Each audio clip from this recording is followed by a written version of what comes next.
Right. It's really zoomed in on the Zoom. Another, this is my little Iron Man thing. Another day of showing up, day one mentality, where I am committing to keeping the commitments, pun intended, that I make to myself, that aspirations that I have for myself and goals and manifestations and dreams are what I'm showing up for this.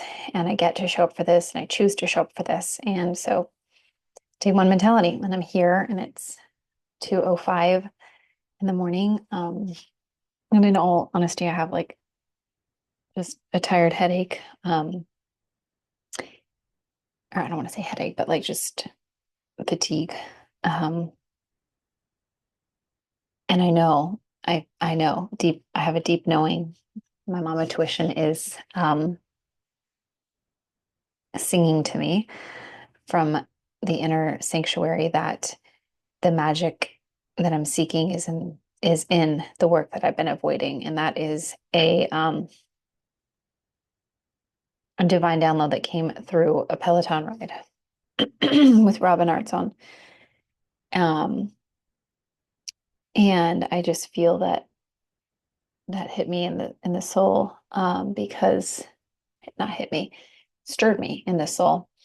And I'm grateful for that because the magic that I'm seeking is in the work that I've been avoiding. And the work is this getting to tell my story, committing to tell my story, believing that telling my story is of vital importance and that I'm worthy of it. That is where the magic is. And I have been avoiding it. It's something that I have like on the periphery dancing around my awareness. It's on my radar. It's something I'm like, oh yeah, I'm gonna write a book. And to be honest, I've written. I a year ago, probably now, I designed along with this amazing artist in Sri Lanka who I've worked with in the past, a cover for Mama Tuition. I designed the front cover, the back cover, the sleeve, like the front flap and the back flap of the book, and kind of like, if you believe it, they will come mentality. So I've done the whole, it's binding, it's house, like built the house, and then I don't want to say neglected, but I've put off decorating it, interior decorating it and putting the furniture in and picking out the design and doing that because I have a certain view of what it's going to look like and how I'm going to sit down and write it and this glorified vision of it somewhat, but it's messy. And this is the messy middle. The whole book, the whole story, the whole middle is messy. And it looks like sitting down at 2:08 in the morning and speaking life and love over myself and speaking into it and getting and telling my story and not having, I mean, I have all the clarity that I need, but not having the clear direction, I guess, of, oh, exactly what order am I going to do things in? And um, no, there's no script. There's nothing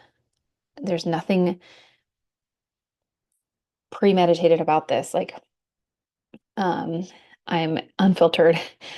I am at the end of my days, with my babies. Um, and and it's me. It's me, barely here, but bare. No, I'm actually fully here. I don't know why I just like went to that. Oh, because it says no video. Um, and it's everything. Like these days are everything that I prayed for, everything that I asked God for, and they're taking everything from me. Um, I think it's the both and. They are literally everything and they are exhausting. I am so fulfilled and I'm so full of purpose and passion and peace. And I'm also pulled, every string of me and every part of me is pulled in every direction. Um, And I wrote this down earlier as I was doing some of the things that I call my spiritual gym, which is reading my Bible and journaling every day, kind of gratitude journaling. I wrote, as I pour, it's everything I prayed for. It's exhausting every pore in me. I'm showing up fully and polishing my own crooked sweat crown only I can see. And I think that speaks to what I felt called to speak about today, and that's what I'm getting the divine downloads as I write my book, as I speak my life story, that it's here, it's happening. This is the messy, magical middle. Um, Sometimes it doesn't feel magical, but it is. This is the messy middle. This is the fractured fairy tale. This is it. Um, and I wanted to speak to like the invisible load of motherhood um today because I've been, I think, offering myself the invitation to step into like, what if this was the work? Like, what if everything that I was training for and the reason that I'm choosing to have this day one mentality and prepare my body and my soul and my heart and my mindset, like, what if the work was the fact that every day before I even open my eyes, wake up my eyes, I'm aware of the ways that I'm needed, with my 14-month-old, and she wants to, I can hear her babbling and ready to nurse in the morning. And then Cruz and Camden, if they're not up yet, um, they run barreling into me, ready to go with the day, like the way they both just slam their bodies into me with excitement. Or if I'm able to like rub their backs and be there and just be there with the first couple buffer moments of their day. Um, and the way that we're us schooling right now, which is a whole other thing that I want to speak to. It's one of the chapters, one of the things here. Uh, just so much to talk and write about. I actually want to write that down. I just moved my pad. Um, all of it. Right now, I think everybody can, well, not everybody, and I don't want to assume for everybody. I don't like that. I'm in this really like big releasing shedding of societal like norms and societal catchphrases, I guess, normal things that people use, filler things like cat's out of the bag, all these things. Like I don't know, like I'm shedding all of those because I just want to come up with my own organic words or just no words to those kind of situations. Um, and I lost my train of thought is another one. Um, I forgot what I was speaking to, but I think it was, I know it was about the invisible load of motherhood and how we pour so much. And there's the whole thing about here I am back to these like societal narratives. If you pour from it, you can't pour from an empty cup. Like you actually can. It's just like air, right? And I think we do that. Um, we pour from an empty cup a lot. We pour from an empty cup during labor when we feel like there's nothing left to give, but there's always more. When we bring those babies into the world, I can speak to that times three. Um, so we can pour from an empty cup, and sometimes it is empty, and then we have to refill it all the way back up at another time. Um, the way that I'm filling my cup is coming at 2:14 in the morning rather than sleeping right now because this is the work that I've been avoiding, and it is the portal to the magic. It is how I'm pouring into myself. It is how I'm polishing my own crown here. Um, I think, in full honesty, like a lot of times in partnerships and marriages, they talk about, the roommate phase or whatever, where you're just, and what I think that is not a falling out of love. I think it is or at least for me, it is people having their own schedules, agendas, priorities, obligations, commitments that they've made.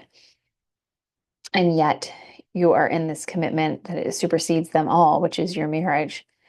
I know and I feel convicted that my number one role as a human on this side of heaven is my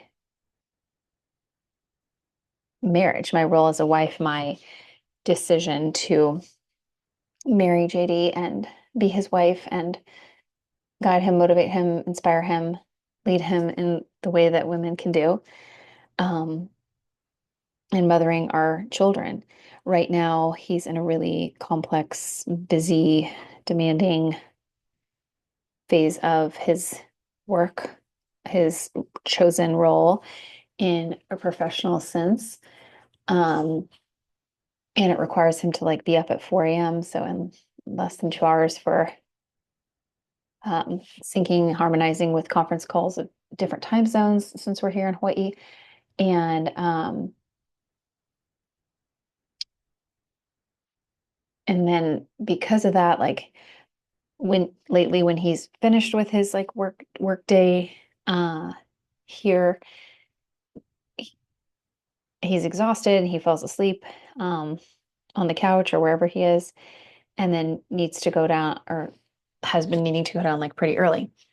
And so that is his reality. That is like what his body, his cells are telling him in his brain and what capacity he has um, right now. And so I am searching myself for the empathy to support that and affirm that and validate that and continue to show up in ways that are impactful and supportive as his wife, and acknowledge some of the feelings that have arisen, are arising in me related to the invisible role of motherhood. Um, I chose this. I wanted this. I want this. In fact, I even like hold space very much so for another baby. Um, and daily prepare my mind, body, heart, spirit, mental space, emotional space for that miracle of aloha if God sees it fit to bestow that blessing upon my body and our family. And so I pivoted from clinical medicine because I wanted to be here at the bedtimes. Like I'm going to speak to that in another sit down chapter. Um, so in an essence, everything that I asked for has come true. Like I'm in these colorfully chaotic days from before I open my eyelids to now when I sit down, and I am in them not alone. He is here supporting us in an important way right now in this very sort of chaotic place that we're in, um, with three littles, with, you know, demands, these demanding roommates that we've created. So it's this layers of roommates. We're playing musical beds every night. Like where can right now JD's at the Holiday Inn, which is like our one room in our house that is the darkest and like the quietest. And then it allows us, like, as we're still, for example, tonight he went to bed at like 8 and we played outside in the front yard, um, playing tag and lava in the driveway, putting all these mats there. I've we had chicken noodle soup and fudge brownies that we made earlier today out front. Um, and just played, and Kai Kai was out there. And then we moved to the backyard and did our dunk tank and played with the hose and swings until 10 p.m. and came in. And then we did like a bunch of books and reading. And first I got Core Down and then um, Camden and Cruz after that.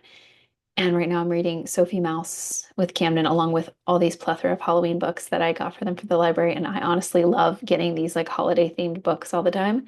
We have a growing personal library, of course, but all these Halloween books are super, super fun. So we're still on the digital detox.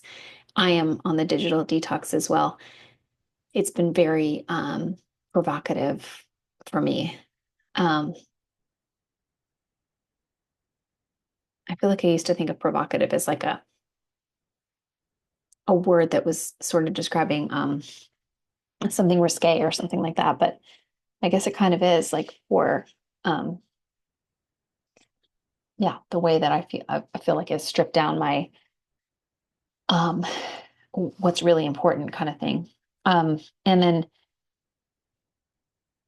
yeah, so all of that. And then I sat down. Our house is for sale right now. I put it on for sale by owner on Zillow, which it is yet another thing I get to speak to our journey, our first time journey as first time home sellers and how wild it has been and how much more crazy complicated I thought that, I went into it with like a very, I wouldn't say naive because I understand the complexity of things, but very optimistic and how I just feel like the puddle emoji is the most uh, accurate way. So that's another divulging topic. But I listed on for sale by owner tonight and then communicated with like where Kai Kai, our husky, goes. That's another chapter, like him being a dream come true. So layers and layers of all these roommates. JD's in the Holiday Inn tonight. I wheeled Cord's little mini crib into our room. Camden and Cruz were there, but then wanted to keep reading, so we went out to the couch. So they're on the couch. And I came in here and peeled myself off to do the for sale by owner, and then communicate with up in Kula, up country, up Haleakala, where Kai Kai goes when we go off island, and was like communicating some upcoming dates and trying to landscape whether that's going to work out. And did my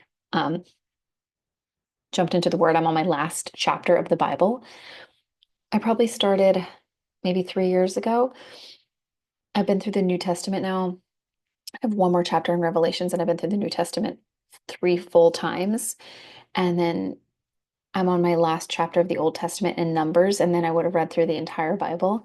I'm reading the Archaeological Bible, and I've read every single excerpt that they have in there about historical perspective, as an archaeological finds and just artifacts that they've unearthed, and these like parallels with other ancient writings and texts of the day, and just looking at the maps of like current day Iran and Jordan and all these places where in Israel, of course, where the Bible like occurred. And I love that. I love the context of it, and I love reading it, and I love allowing it to come to life for me, and uh, to allow God to like speak truths into my life through his living, breathing word. Rather than reading it like a history textbook that I need to like know every detail, but allowing it to be this transformative portal of information and spiritual transcending knowledge. So dove into all of that and felt compelled to come on to here to talk about, yeah, like that was the day. So before I woke up today, my awareness was known that Cord was ready to feed. And so like I breastfed her because she um had need to be last night at 3 a.m. and I did the podcast with her 3 a.m. I think it was kind of short. Um, and then we went on the couch because JD was at the Holiday Inn and Cameron and Cruz were in my bed last night. And then I moved into the Holiday Inn room at like 4 something, maybe. And then she was up at like 8 or 9 or something like that. Um, and Cameron and Cruz weren't up yet, so I waited like and was able to be there when they woke up. Cruz wanted chicken noodle soup for breakfast, and he was a little stuffy, like has like a little URA, a little upper respiratory cold type of thing. So we had chicken noodle soup for breakfast. And by then, JD, by the time I woke up, he was like deep in his work layer, and here where I am now. Um, and we read a bunch of books and played. And then today I do science on Wednesdays with them. So we're doing Sparks and Stars with the Good and the Beautiful, which I love talking about the us schooling and how that came about for us. But we did Forces in Motion and got to pretend we were at a theme park, amusement park today, and talk about Isaac Newton and the laws that he came up with, and in just an age appropriate way, but like it's so fun for me. I love learning this stuff. So we did that. We did the swings outside. We filled up our dunk tank, which is in reality our feeding animal jumbo animal feeding trough from Home Depot. Um, kind of hosed things off back there, and then I think Cord had a blowout this morning, and so thankful for our like big shower because honestly, 9 times out of 10, I just hose her down rather than like using a whole bunch of wipes. And get her cleaned up that way. And then we did a Bible time with them on Wednesdays. We have this cool like kids Bible that they read, and they picked this story about Jericho today. And then we played. By then it was like about 3, so I put Cord down for a super late nap. And finished up some prayer journals with them, and then Cruz like had a leftover book that we had done a projects on dinosaurs this weekend. So we did this little fact hunt in this book, learning all about dinosaurs. And like which dinosaur has the largest head, and I think it's a Pentosaurus. And when did the dinosaurs live? The Mesolithic, Mesozoic period, which is divided into 3 timelines: the Triassic, Jurassic, and Cretaceous periods, and all of this stuff, all of it. He loves it. And I said something to him the other day, speaking of societal norms, where it was like, you got to jump into it. You got to jump into your book. So this is how much he is an exquisite human being. He took a marker today and drew a big circle in his book and was like trying to jump into, literally, he physically put the book on the ground, opened it up, and was trying to physically jump into the book. And so he wanted me to jump into it with him because he was sad the dinosaurs died 66 million years ago. So we were at one point, Camden was holding hands. We were all holding hands and we were physically jumping into a book. And truly, this is what I prayed for. This is what I wanted, to be in these small slash big moments with them. I mean, this was a monumental moment of dinosaur passion for him. So, and I got to be there for it. I feel like I have a green glow, which is maybe Halloween from this screen over here. I want to be away from screens when I'm recording this. I'm gonna figure that out because I'm just not into screens these days. Um, and so I was kind of wrapping that up, and then choosing self-care is healthcare, healthcare or self-care is never selfish mentality, and went to do a 45-minute intervals and arms ride on Peloton. And um, I had given JD like headphones because he had fallen asleep, like he was so tired right after he had finished work. So I pretty much like hadn't seen him most of the day, and then he was in back taking a nap in the room, and I had like that's where Court's crib was. So I gave him headphones and like put her down in there. She woke up like 20 minutes after she went down because Cruz and Camden jumped off the couch really loud, and she's a light sleeper. She went back down, and then we have like a brown noise kind of projector in there. And of course, it like timed out after the 24-hour video or whatever it was on, and started playing some other random song, which woke her up. So I turned that off and put some rain shower on in there with our old iPad. I still have the iPad I got when I first started residency in 2014. It's like a super dinosaur, speaking of dinosaur, iPad now, but it does play like music. We use it for that. Anyway, going back down. And then I get on the Peloton. I'm like, okay, let's hustle, let's get on. And again, I'm starting to grease that muscle a little bit more.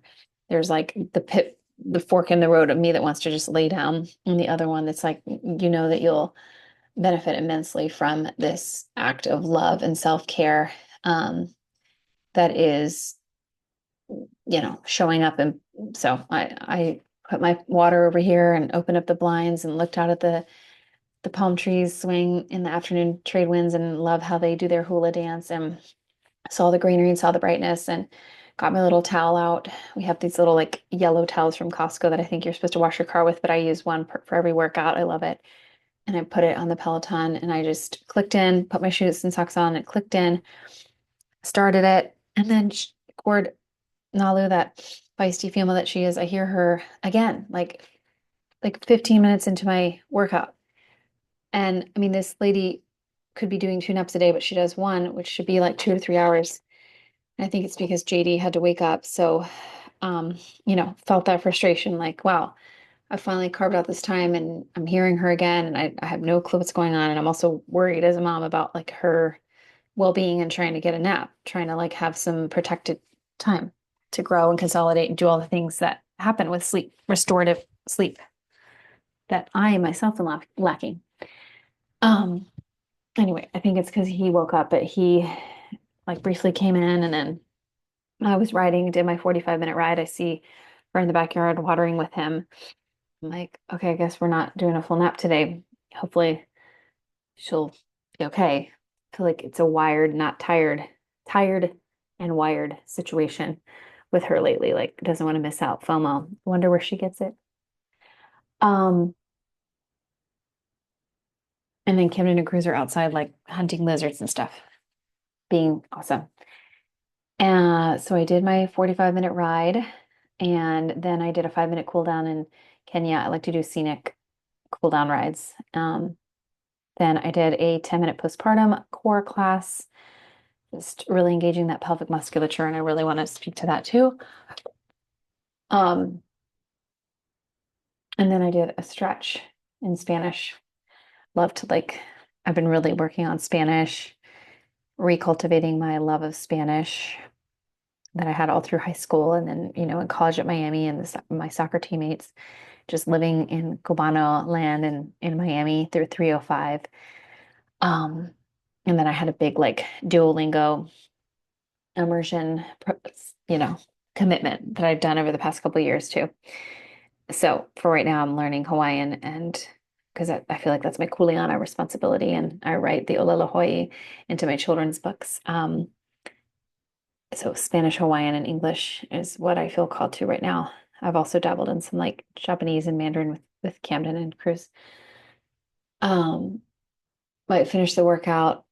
By the end of the workout, Cord is in here crawling all over me at the postpartum core class, which feels reverent and so fitting. So I'm just basically engaging my pelvic core muscles and lifting her, and she's crawling all over me, and she is my postpartum season reason. Um, and I'm just that mom that I know one day, far too soon, my workouts are going to be very quiet and no one's going to be crawling all over me, and I'm going to be able to do a cat cow again without being like a horse saddle. Like somehow, whenever I'm in cat cow position or downward dog, it's like a universal invitation for everyone to crawl all over me as a human jungle gym. And I know far too soon, I feel it, that that won't be the way. So I welcome the chaos. Like JD all the time will shut the door, and I'm like, no, I want them to come in. Like, I don't know how many times I have to say it, but like I think you got the memo that I want them, I welcome them. Like let them come to me if that's what it is. And so I've been throwing on my Apple Watch only when working out, just to get those metrics. And my max heart rate right now is like one. I'm frequently in the 180s on my workouts, so I know I'm up there. I She knows only how to work out hard, this lady. Um, so then I had promised Camden and Cruz that we would go to like a little social hour. We have a community park in the middle of our neighborhood, and Camden and Cruz have some really good friends in there. And there's a cute little old school swing set and tire swing and rope swing. And I went and chatted with my really good neighborhood friend who we've become.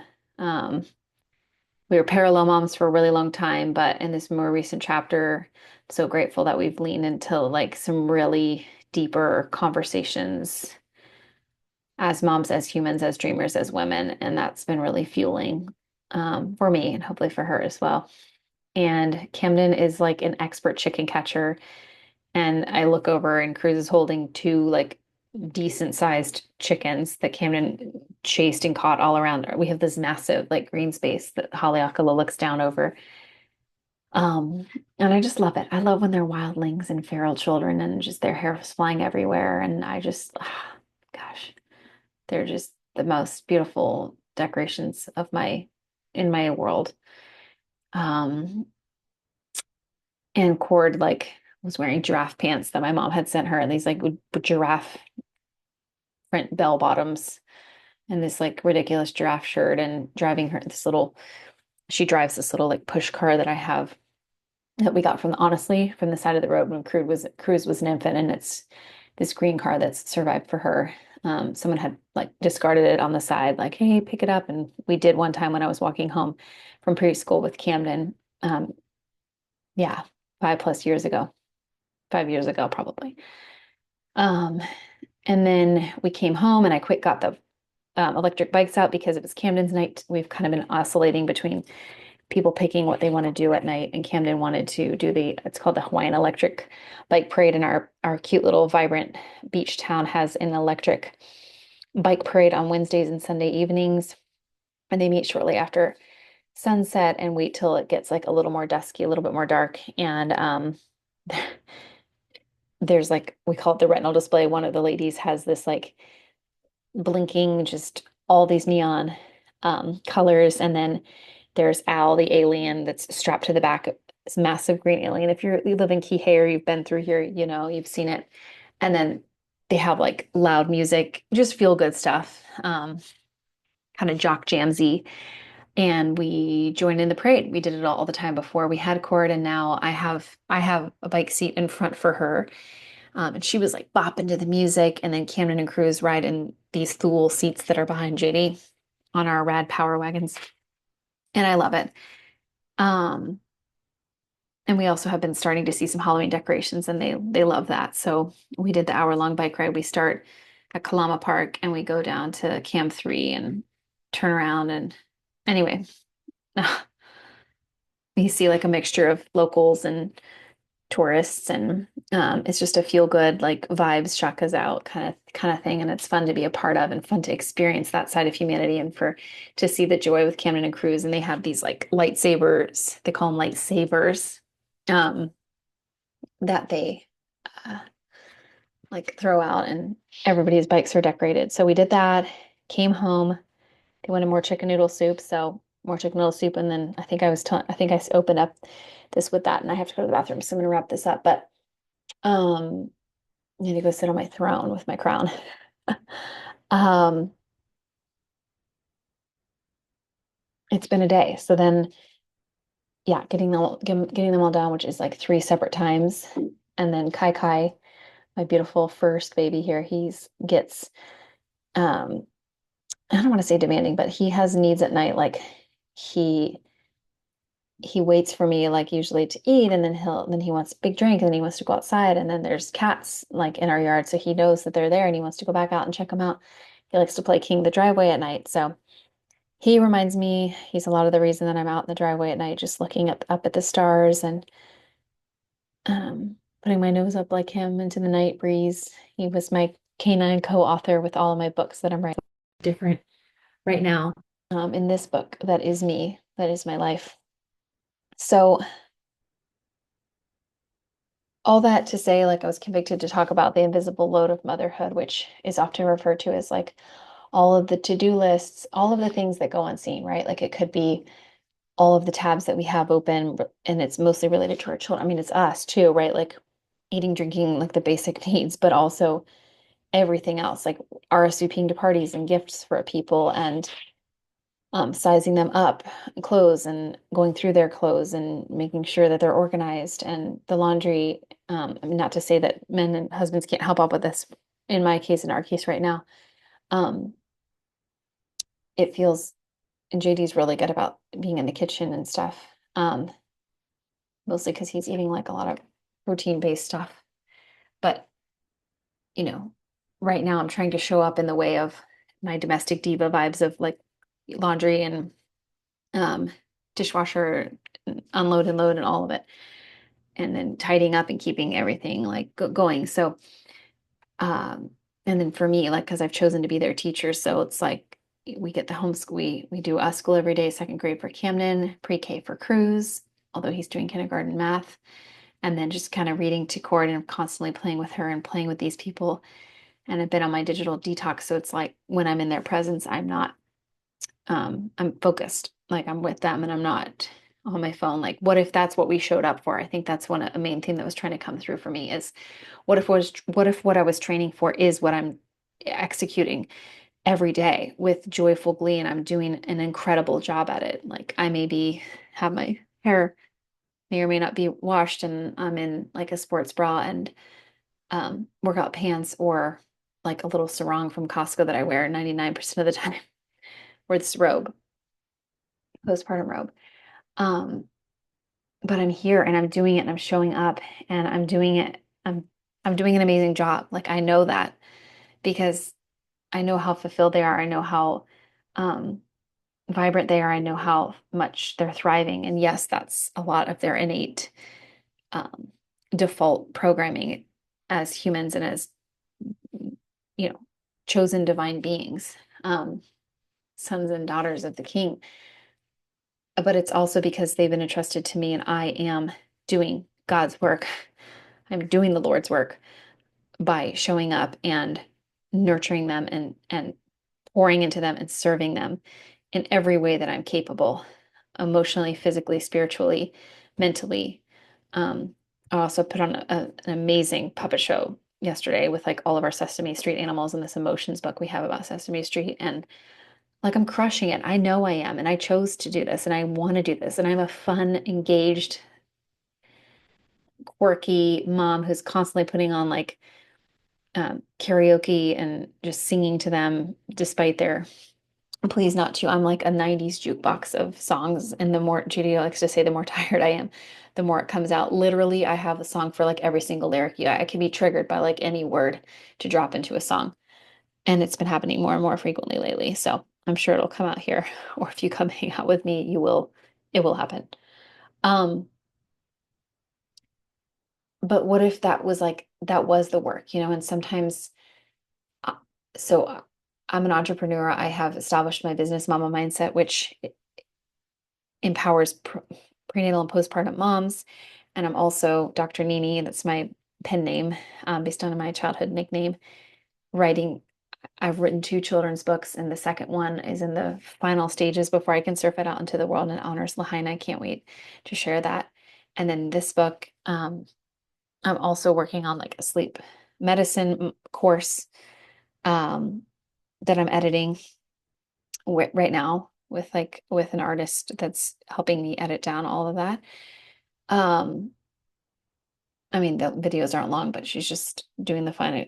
I've learned to like delegate that kind of thing. I'm our realtor. In a way, because I'm selling our house. So there's so many things I'm doing, and and then I'm an athlete. Um, I'm on my fifth year of like consecutive breastfeeding. I just yeah, like there's a lot of energy going out, a lot of power going out of me every day. And the way it flows in is by taking care of myself. Um, and I'm more than capable. That is the capacity I've been given. I have a lot of creativity and a lot of patience and a lot of empathy that flows through me. And so in these moments of feeling depleted, whether it be in marriage, because there's just so much going on for JD in his world and finding ways to be creative and show up and validate him in his exhaustion as I'm like, look, I'm over here in the invisible load of motherhood, and we have that human need, that craving, that desire to feel like seen, validated, understood. And I hold space for myself with that. Like, I'm human, and yes, I want to be like recognized for, like, look at me, look at all these things. Like, but these three beings that are thriving, they speak for themselves and for me. Um, and I think I'm to the point where I don't need a gold stars. I don't need that validation. Like what if I knew that every day when I hit the pillow, I always thought it was just so profound to think like when you look at yourself in the mirror, like it was a job well done. You know that you showed up today. You know that you gave it everything you had. And like I know that with every ounce of my being, every fiber of who I am. I'm exhausted in the most expansive way. Like I have given of myself today in every way possible that I could. I have wiped butts and snot, and I have been there for the boo-boos that happen when Cord clocked Cruz with a book tonight by accident, and when Camden looked up at me and her, as she drifted off to sleep and finally stopped fighting for the day, her need to stay awake and said, "I love you, Mom." I and when I heard their incessant giggles and the way Cruz collapses into me, because he's a child who loves physical touch, and the way Cord melts into me when she runs into me, and I'm her home base. I'm her safety. She's exploring her world, but I am her home base. Um, and I will find ways to continue to connect with and for JD in his season of um, investment in what he's doing right now. Um, and I think that's it. I think that's, marriage has all these twists and turns, and it is a commitment. And I remember reading the book, Marriage Mirror, and I do believe that like marriage is a mirror that continuously is an opportunity to step into your highest self and believe that JD knows that I say this all the time.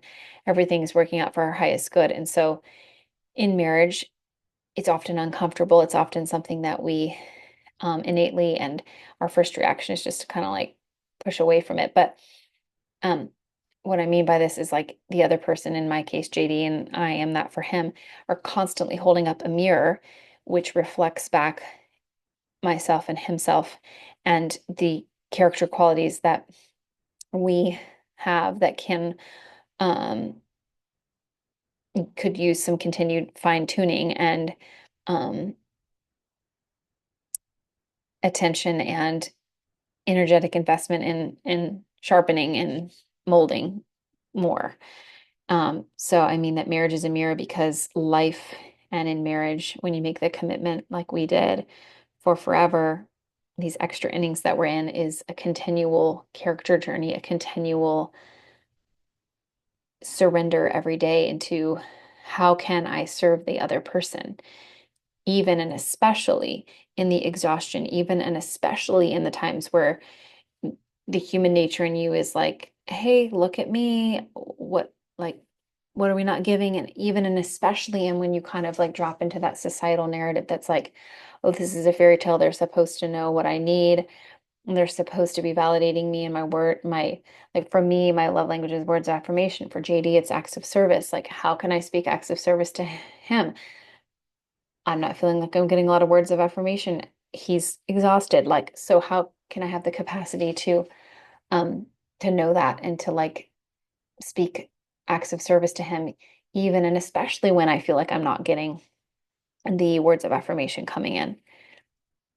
That's the marriage mirror. And that's what they're watching. And I know that. Um, so how can I show up for him, especially even and especially in these seasons of like adversity that we're promised in life, right?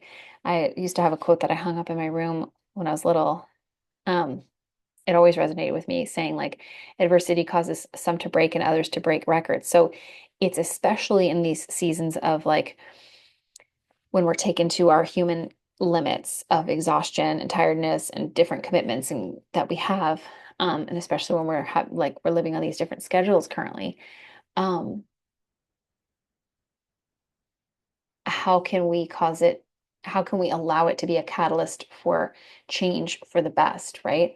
Instead of growing apart, how can we grow together? How can we notice the patterns that are happening and take like intentional steps? um, how can we have loving confrontation? I used to really shy away from confrontation because in my reformed people pleaser ways, like I felt that confrontation was like equated with conflict, and conflict equated with like something not going right. And so that could mean I could just acquiesce and find the other person's um, preferences and mold to that. And that was a survival tactic for me growing up. And it's still, I think it's a trauma. I know it's a trauma response for me, and things endured. And now I know, and I love myself enough to hold my boundaries, to hold my peace, like to have my opinions, to be a fierce female, to be taking up space, to have a voice.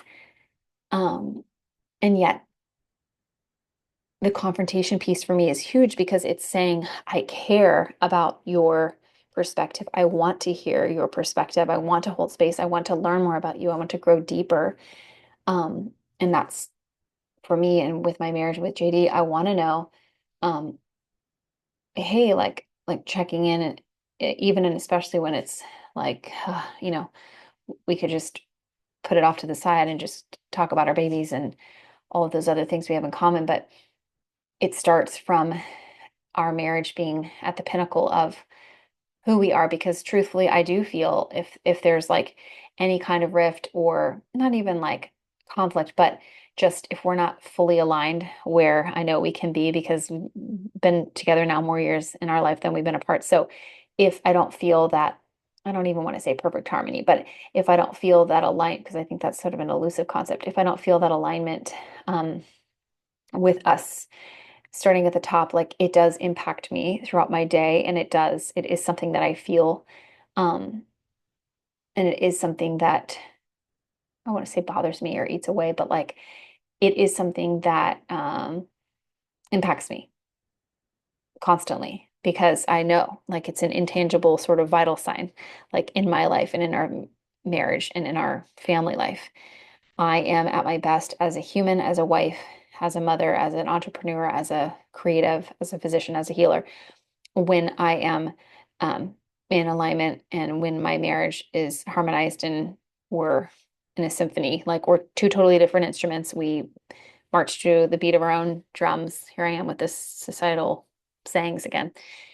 We carry different tunes, like we're different in so many ways. We're drastically different humans. We came into this marriage drastically different humans, and we'll leave this world drastically different humans. But we play a really beautiful song together with our chosen um, symphony that we play into, right? Like we complement one another and we challenge one another, and um, we are showing them what love looks like. That it's messy, that it's magical, that it's colorful, that it's chaotic, that we choose each other, that we choose them, um, and that they get to be safe in the love that surrounds and envelops our house and our yard and our lives together. Um, and so I think that's the conviction, like the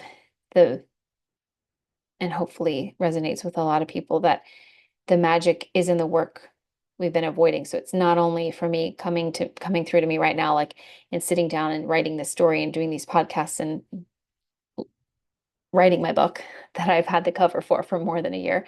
And I reached out at the same time to add to that my friend, a teammate from Miami who's number four, lock her next to me because I was number five.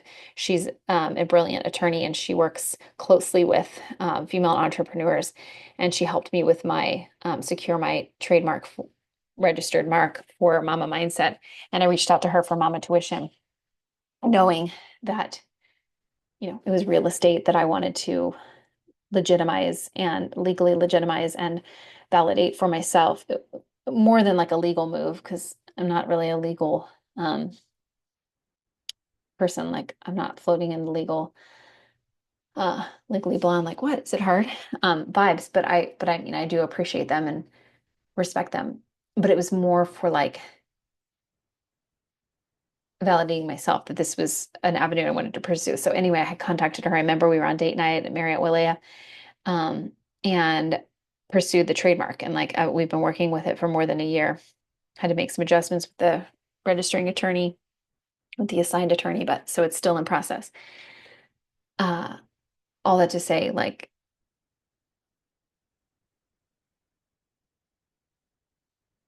the work, the magic is in the work I've been avoiding, not only here with the podcast, but sometimes in our marriages, like the magic is there. Like it is a magical marriage. We have a magical love. And the way that it keeps getting refined, keeps getting better, keeps getting deeper, keeps growing, keeps being a living, breathing entity is breathing life into it every single day, especially in the times like, for example, that we're in right now, where um, it would be easier, or it feels easier to not exert the effort because we're tired and he's about to wake up in an hour and I'm about to finally go to sleep and then tomorrow I'll do, you know, the lion's share. I feel like it's so pun intended that I'm doing all these societal um, narratives or words or phrases or catchphrases um, tomorrow, and but I'm aware now because I'm choosing to articulate it of I'm not somebody that falls into the victim mindset, but of how possibly my thoughts meander into like, oh, I'm here in the invisible workload of motherhood. Like, I'll validate that there is a lot of invisible mental labor, emotional, mental, spiritual labor in motherhood. I also signed up for it. I also wanted it. I also prayed for it. And God granted all those things. So I am training for it every single day that those endorphins rush through me, that I do choose to like click into the workout, press play on it. I'm showing up as a better mother. And so I'm measuring my success, the cadence of my day, like the credibility, the validity of my days by how I showed up for my family that day. And I can honestly say that every day that I do that, which is every day, is the best day. And everything else that may or may not get done related to like business and writing, I used to kind of like write that off, pun intended. But now it's also part of my vital signs of like how I'm doing spiritually and emotionally, physically. And this is day one mentality, but the fourth or fifth day that I've sat down and done this. And I was like, oh, you only have to talk for 5 minutes. And it's been 52 minutes. So wrapping it all around, letting it all swim around in my head. The magic is in the work I've been avoiding, and I avoid it no longer because I get to come as I am, imperfect, genuine, vulnerable, and be authentic and unique. And that feels like such a gift. And so tomorrow, later today, I will show up as a grateful and fierce female queen of a wife that I am, and magical mommy, magnificent mommy. Um, and I'll do some more writing, and I'll be author Anique with Dr. Nini with some Oceans of Aloha stuff that's going on, and the Lahaina book that is launching soon. And I'll be back for more writing of this tomorrow night, later. Yeah, tomorrow night. So aloha to me, aloha to you. Breathe with aloha wherever you are, just like I wrote in the end of my Oceans of Aloha book.